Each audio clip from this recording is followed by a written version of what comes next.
Hello दोस्त, आप सभी का स्वागत है हमारे YouTube channel Bihar GS academy में। तो हम लोग इससे पिछले क्लास में पढ़े थे भारत में यूरोपीय कंपनियों का आगमन।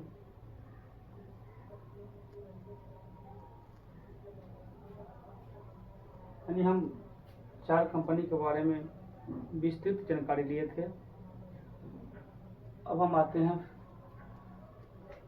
थोड़ा जानकारी लेते हैं पुर्तगाली ईस्ट इंडिया कंपनी के बारे में, यानी पुर्तगाली के बारे में जानकारी लेते हैं। इसके बाद फिर हम लोग डच ईस्ट इंडिया कंपनी के बारे में जानकारी लेंगे। जो कुछ महत्वपूर्ण तथ्य है, जो महत्वपूर्ण बिंदु है, जिससे क्वेश्चन एग्जाम में बार बार पूछा जाता है, चाहे वो बिहार पुलिस हो, बिहार दरोगा हो, यानी किसी भी कॉम्पिटिटिव एग्जाम में यहाँ से सवाल बनता है। तो आइए हम उन्हीं कुछ सवालों पर ध्यान केंद्रित करें।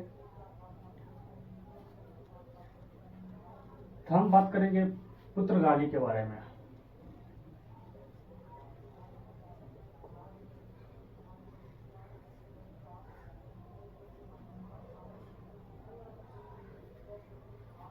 इससे पिछले क्लास में हम लोग पढ़े थे 1487 ईस्वी में बार्थोलोमेव डियाज ने कैप ऑफ गुड हॉप की खोज की।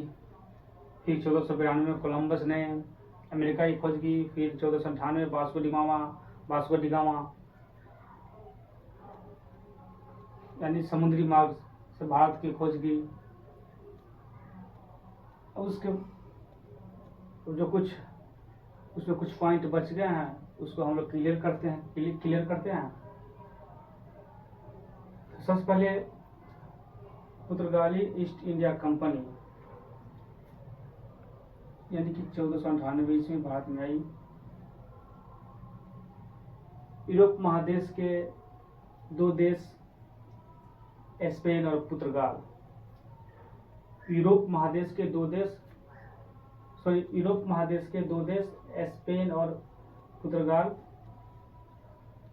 जो भौगोलिक खोजों में सबसे अहम भूमिका निभाई। पुर्तगाली यात्री यानी बार्थोलोमेव डियाज ने 1487 ईस्वी में कैप ऑफ गुड हॉप नामक जगह की खोज की, जिसे हम आशा अंतरिक्ष द्वीप भी कहते हैं। अब बात करेंगे हम स्पेनिश यात्री कोलंबस। यूरोप महादेश के 2 देश स्पेन और पुर्तगाल, उसी में से एक देश है स्पेन। तो वही के स्पेनिश यात्री कोलंबस ने 1492 ईस्वी में अमेरिका का खोज किया। अब हम आते हैं पुर्तगाली यात्री पर। पुर्तगाली यात्री वास्को डी गामा 1498 ईस्वी में केरल के कालीकट 1498 ईस्वी में केरल के कालीकट नामक जगह पर पहुंचे, जहां वहां के राजा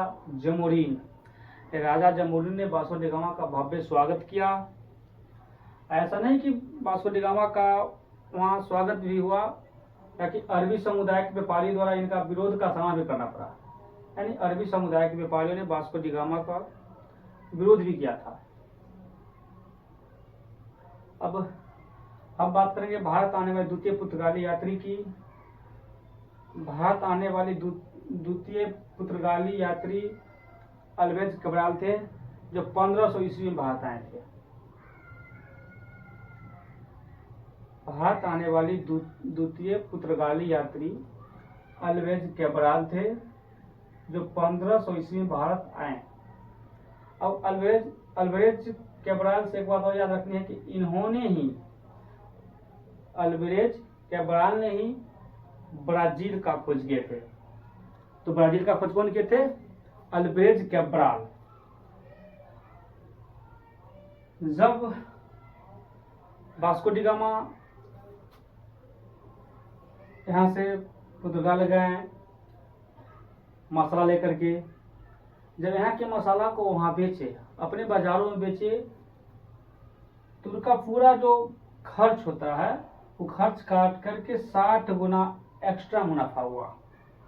60 गुना एक्स्ट्रा मुनाफा, कितना गुना? 60 गुना एक्स्ट्रा मुनाफा हुआ। अब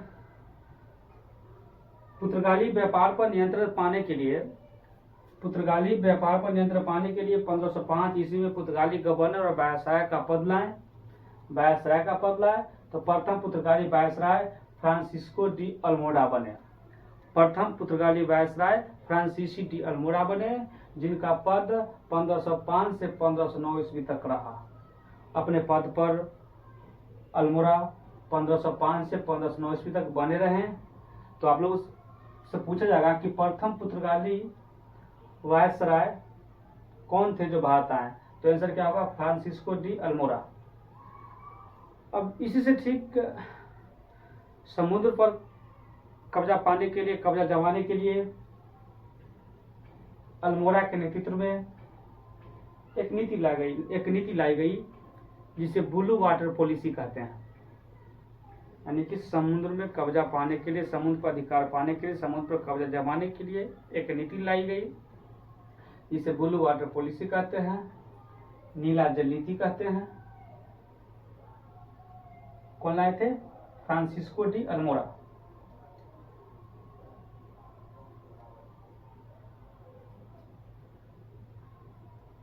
अब बात करते हैं हम लोग ब्लू वाटर पॉलिसी का अंत कौन किए थे, यानी नीला जल नीति का अंत कौन किए थे? नीला जल नीति का अंत किए थे अल्बुकर से एक बात और याद रखनी है, बार बार एग्जाम में पूछा जाता है। वास्तविक संस्थापक यही है, पुर्तगाल का वास्तविक संस्थापक अल्बुकर को ही कहा जाता है। पुर्तगाली को मुगलों के समय संबंध अकबर के समय से बना, यानी पुर्तगाली का मुगलों के साथ संबंध अकबर के समय बना। इसी के बीच में हुआ था 1508 ईस्वी में चोल का युद्ध। 1508 ईस्वी में क्या हुई थी? चोल का युद्ध। अब जब 1505 ईस्वी में पुर्तगाली व्यापार पर नियंत्रण पाने के लिए पुर्तगाली गवर्नर वायसराय का पद लाई, तो प्रथम पुर्तगाली वायसराय थे फ्रांसिस्को डी अल्मोड़ा। वहीं बात करेंगे द्वितीय पुर्तगाली गवर्नर की, तो वह थे अल्बुकर।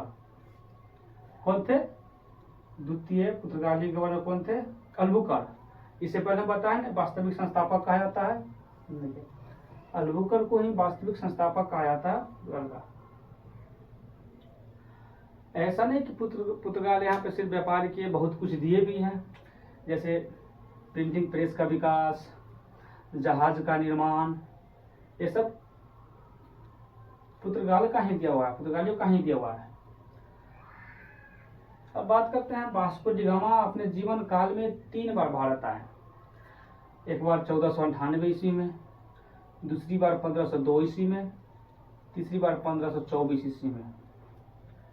यानी ये क्वेश्चन बार बार पूछा गया है, बिहार पुलिस का एक पूछा हुआ क्वेश्चन है कि वास्को डी गामा कितने बार भारत आए।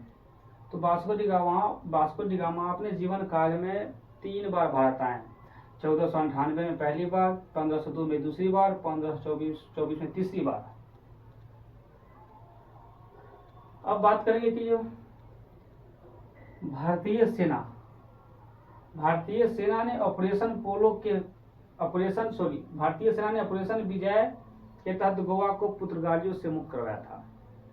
भारतीय सेना ने ऑपरेशन विजय के तहत गोवा को पुर्तगाली से मुक्त कराया था। यह क्वेश्चन पूछा जाता है कि किस ऑपरेशन के तहत भारतीय सेना ने गोवा को पुर्तगालियों से मुक्त करवाया, तो इसका आंसर हो जाएगा ऑपरेशन विजय के तहत। किसके तहत? ऑपरेशन विजय के तहत। अब बात करेंगे 1961 में गोवा के पुर्तगाली गवर्नर थे। 1961 में गोवा के पुर्तगाली गवर्नर एंटोनियो सिल्वा हुआ करते थे। 1961 में गोवा के पुर्तगाली गवर्नर एंटोनियो सिल्वा हुआ करते थे। अब सबसे लास्ट पॉइंट है पुर्तगाली ईस्ट इंडिया कंपनी को एस्तादो द इंडिया कहा जाता है। पुर्तगाली ईस्ट इंडिया कंपनी को एस्तादो द इंडिया कहा जाता है और समुद्र का स्वामी भी कहा जाता है। समुद्रों का स्वामी यानी समुद्रों का स्वामी। अब थोड़ा हम रिवर्स चलेंगे इसे पिछले क्लास में, जहां हम बताए थे कि जो 1498 ईस्वी में पुर्तगाली यात्री वास्को डी गामा भारत आए और मुगल वंश की स्थापना पानीपत की प्रथम युद्ध 1526 ईस्वी को मानी जाती है। तो यहाँ से एक पॉइंट याद करना है क्या, जो भारत में सबसे पहली बार यानी सबसे प्रथम यूरोपीय कंपनी भारत आने वाली पुर्तगाली ईस्ट इंडिया कंपनी थी। और जब यहाँ बात हो गई 1961 के गोवा के पुर्तगाली गवर्नर एंटोनियो सिल्वा की, पुर्तगाली ईस्ट इंडिया कंपनी को एस्तादो द इंडिया कहा जाता है, हाँ, ऑपरेशन वीजा के तहत। यानी कि इस पॉइंट से हमको यह समझ में आ सकता है कि सबसे पहले भारत में पुर्तगाली ईस्ट इंडिया कंपनी की आगमन हुई और सबसे अंत में पुर्तगाली ईस्ट इंडिया कंपनी भारत से गई। तो यहाँ 2 पॉइंट हुआ कि सबसे पहले भारत में यूरोपीय कंपनी पुर्तगाली आई, सबसे अंत में यूरोपीय कंपनी पुर्तगाली गई और मुगल वंश की स्थापना से पहले एकमात्र कंपनी जो भारत आई पुर्तगाली ईस्ट इंडिया कंपनी। अब हम लोग पुर्तगाली के बारे में जानकारी ले लिए। अब इसके बारे में जानकारी, अब थोड़ा डच ईस्ट इंडिया कंपनी के बारे में जान लेते हैं। डच ईस्ट इंडिया कंपनी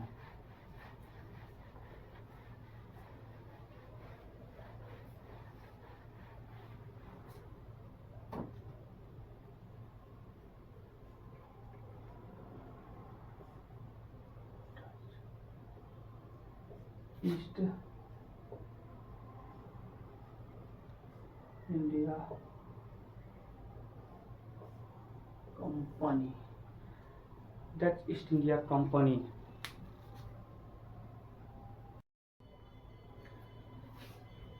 अब हम लोग बात कर रहे हैं डच ईस्ट इंडिया कंपनी का। किसका कर रहे हैं? डच ईस्ट इंडिया कंपनी का। यानी कि डच ईस्ट इंडिया कंपनी,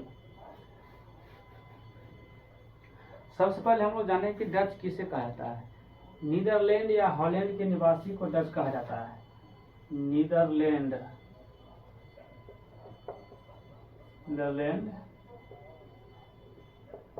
या हॉलैंड के निवासी को डच कहा जाता है। दूसरा बात, भारत आने वाले प्रथम डच यात्री, यानी कि भारत आने वाले प्रथम डच यात्री कॉर्नेलियन हाउटमैन थे, जो 1596 ईस्वी में भारत भ्रमण पर आए थे। अब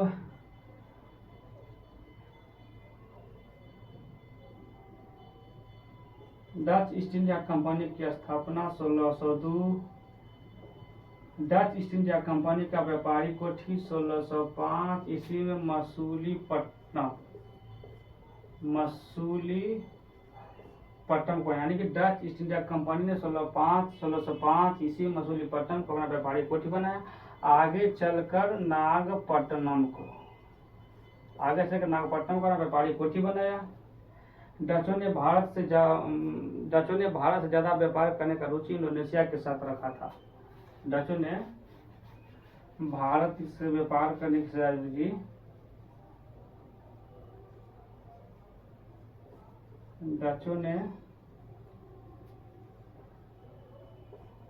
भारत से ज्यादा रुचि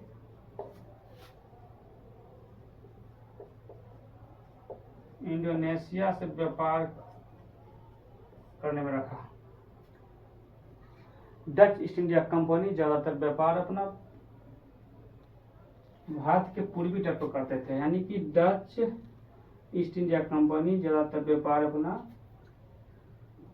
यानी कि भारत के पूर्वी तट पर, भारत के पूर्वी तट पर। अब सबसे महत्वपूर्ण सवाल कि डच ईस्ट इंडिया कंपनी की भारत में पतन कैसे हुई। तो डच ईस्ट इंडिया कंपनी की भारत में पतन बेदरा के युद्ध से हुआ, बेदरा के युद्ध से, यानी कि डच ईस्ट इंडिया कंपनी का पतन बेदरा का युद्ध जो 1759 को हुआ। बेदरा का युद्ध ब्रिटिश ईस्ट इंडिया कंपनी और डच ईस्ट इंडिया कंपनी के बीच हुई, जिसमें डच ईस्ट इंडिया कंपनी की बुरी तरह हार हुई। यानी डच ईस्ट इंडिया कंपनी के बारे में हम लोग इतना ही जानते हैं कि डच किसे कहा जाता है। तो नीदरलैंड या हॉलैंड के निवासी को डच कहा जाता है। भारत आने वाले प्रथम डच यात्री कॉर्नेलियन हाउटमैन थे, जो 1596 में भारत भ्रमण पे आए थे। यानी भारत आने वाले प्रथम डच यात्री कौन थे? तो भारत आने वाले प्रथम डच यात्री कॉर्नेलियन हाउटमैन थे, जो 1596 में भारत भ्रमण पे आए थे। डच ईस्ट इंडिया कंपनी की स्थापना 1602 में हुई थी। डच ईस्ट इंडिया कंपनी ने अपनी व्यापारिक कोठी 1605 ईस्वी मसूलीपट्टनम को बनाई, आगे चलकर नागपट्टनम को अपनी व्यापारिक कोठी बनाई। डचों ने भारत से ज्यादा व्यापार करने रुचि, यानी डचों ने भारत से ज्यादा व्यापार करने की रुचि इंडोनेशिया के साथ रखा। वो वहां पे व्यापार करना इंडोनेशिया में उनको अच्छा लगता था भारत के तुलना में। डच ईस्ट इंडिया कंपनी ज्यादातर व्यापार अपनी कोठी हो या ज्यादातर व्यापार किया हो तो यानी कि भारत के पूर्वी तट पर, यानी डच ईस्ट इंडिया कंपनी ने ज्यादातर व्यापार अपना भारत के पूर्वी तट पर किया है। यही में सबसे महत्वपूर्ण सवाल यह है कि डच ईस्ट इंडिया कंपनी का भारत से पतन कैसे हुआ। तो डच ईस्ट इंडिया कंपनी का भारत से पतन बेदरा के युद्ध से हुआ। बेदरा का युद्ध 1759 ईस्वी को हुई। बेदरा का युद्ध ब्रिटिश इंडिया कंपनी और डच ईस्ट इंडिया कंपनी के बीच हुई। इन युद्ध में डच ईस्ट इंडिया कंपनी की बुरी तरह हार हुई। जी, आप लोग को अच्छा लगे तो लाइक कमेंट सब्सक्राइब कीजिएगा। आज के लिए इतना ही। अब आइए क्लास में हम लोग कल पढ़ेंगे ब्रिटिश ईस्ट इंडिया कंपनी के बारे में। फिलहाल आप सभी का धन्यवाद।